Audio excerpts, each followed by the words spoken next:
శ్రోతలకు నమస్కారం. పురాణ పురుషుడు కార్యక్రమమునకు స్వాగతం. సూరసేన మధురకు 2 క్రోశముల దూరమున యమునకు పడమటి కూలమందు 1000 కిష్క్యూల వైశాల్యము గల వనమొకటి ఉంది. ఇందు కొంత భాగము అరణ్యము, కొంత భాగము పెంచబడిన పండ్ల తోటలు ఉన్నాయి. అందలి అరణ్య భాగము చిన్న కొండను ఆనుకొని ఉంటుంది. కొండ మీదుగా ఒక దారి శంఖ వలయము వలె ఏటవాలుగా భూమి మట్టమునకు దిగి వస్తున్నట్లు ఉంటుంది. ఆ పర్వతారణ్య భాగములు మిక్కిలి పురాతనములు. అవి కృతయుగము నుండి ఉన్నవని ప్రతీతి. కృతయుగాంతమున అచట మధు అను రాక్షసుడు ఉండేవాడు. అతడు నరులను దారులు కాచి పట్టుకుంటూ తటాలున మెడ నొక్కి చేతులు వెనుకకు విరిచి చెట్టు కొమ్మకు వేలాడుదీయుట నేర్చుకున్నాడు. చెట్టునకు అంటుకట్టిన వెనుక గోళ్లతో చీల్చి గోరువెచ్చని జీవరక్తమును త్రాగుట అతనికి అలవాటు. రక్తము అయిపోయిన వెనుక దేహమును చీల్చి మాంసమును కత్తితో ఎముకల నుండి వేరు చేసి తన భార్యాపుత్రులకు చుట్టములకు పంచిపెట్టేవాడు. ఆ మార్గమున మానవులు నడుచుటకు భయపడేవారు. చాలా కాలము అది నిర్మానుష్యమై మధువనమను పేరుతో ప్రసిద్ధికెక్కింది.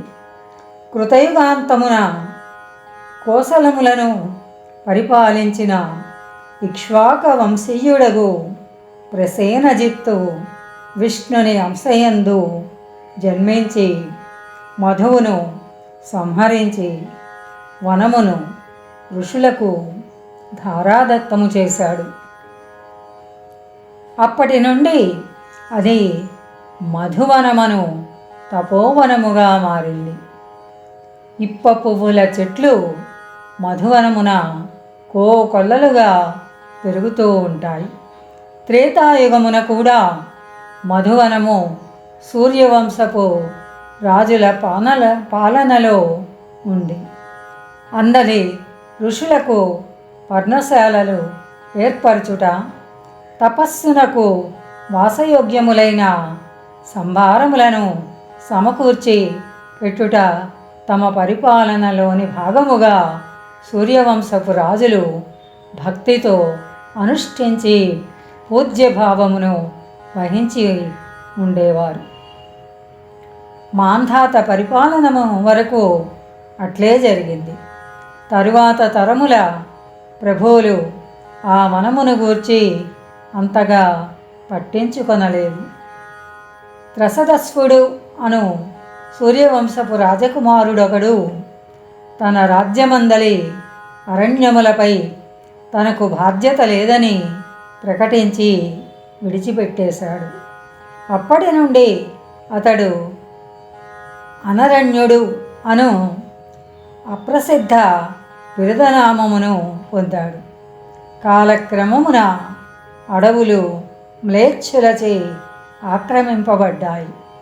పశ్చిమ సముద్రము మీదుగను వాయవ్య దిశలోని పర్వతముల మీదుగను భరతభూమికి ప్రయాణము చేసి వచ్చిన పాశ్చాత్యులు అరణ్యములలో స్థిరపడ్డారు.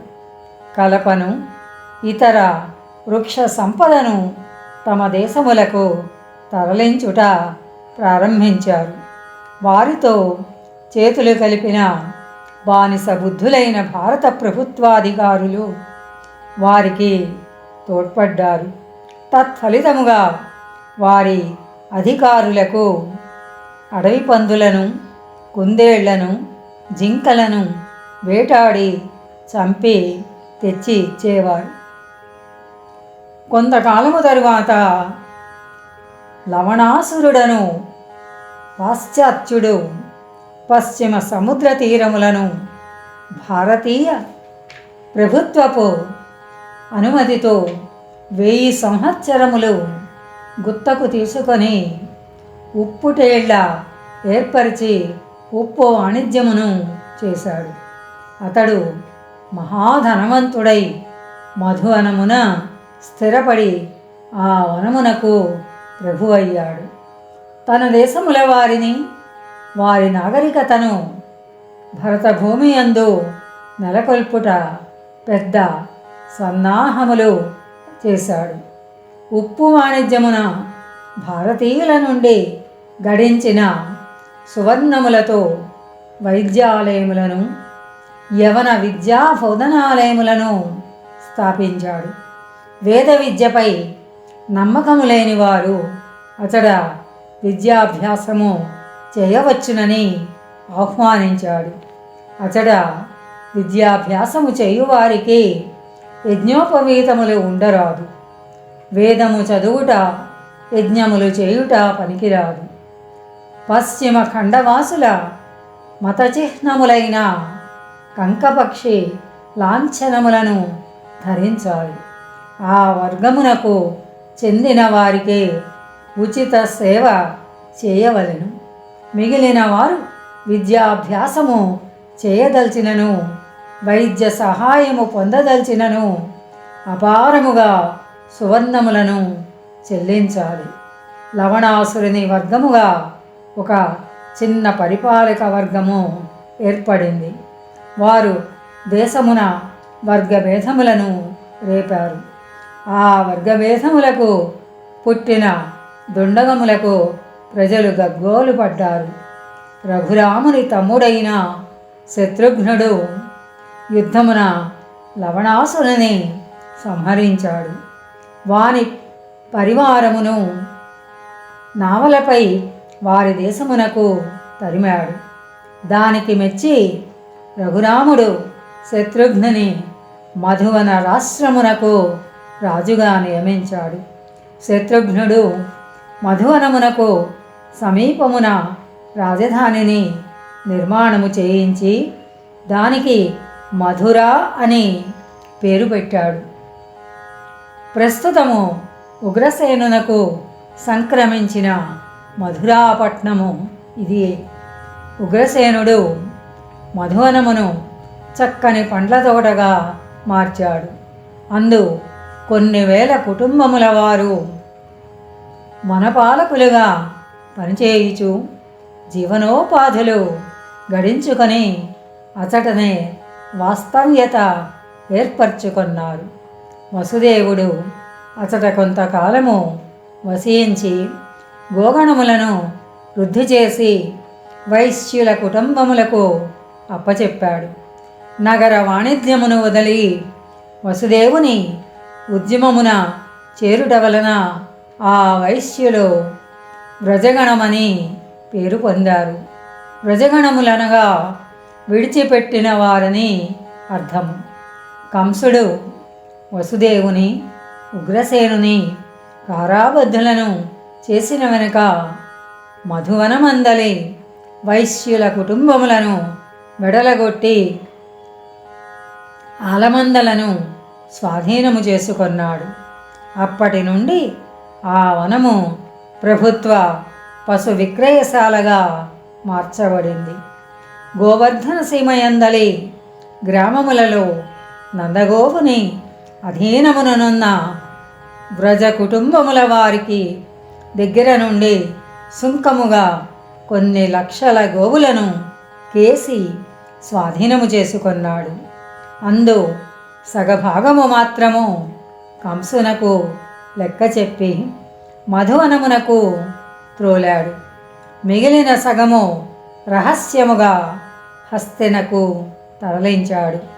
అచట నగర వాస్తవ్యులకు క్షీరము, పెరుగు, వెన్న విక్రయము చేయుటకై పెద్ద గోవుల కేంద్రమును ఒకదానిని ఏర్పరిచాడు. దాని ఆదాయమునందు 3వ వంతు కేసికి, 3వ వంతు ధృతరాష్ట్రునకు పోను. మిగిలిన 3వ వంతు హస్తినలోని కోశాగారమునకు చెందును. స్వస్తి సశేషం. మన కార్యక్రమాలు నచ్చితే ఒక లైక్ చేయండి, మాకు ఎంతో ఎంకరేజ్మెంట్గా ఉంటుంది. అలాగే కామెంట్ చేయండి. కామెంట్ చేస్తే మేము మంచి క్వాలిటీ కంటెంట్ అందించడానికి దోహదపడుతుంది. ఆడియోస్ని షేర్ చేయండి. ఆడియోని షేర్ చేస్తే మన ఛానల్ అభివృద్ధి చెందడానికి ఉపయోగపడుతుంది. ఇంతవరకు మన కార్యక్రమాన్ని చూస్తూ ఎంజాయ్ చేస్తున్నట్లయితే, ఒకవేళ సబ్స్క్రిప్షన్ కనుక చేయలేకపోతే ఇప్పుడే ఈ క్షణమే సబ్స్క్రైబ్ చేసుకుని ఆ పక్క నుండి బెల్ బటన్ మోగించండి. వినండి, వినిపించండి, వింటూనే ఉండండి మోహనవాణి తెలుగు పోడ్కాస్ట్.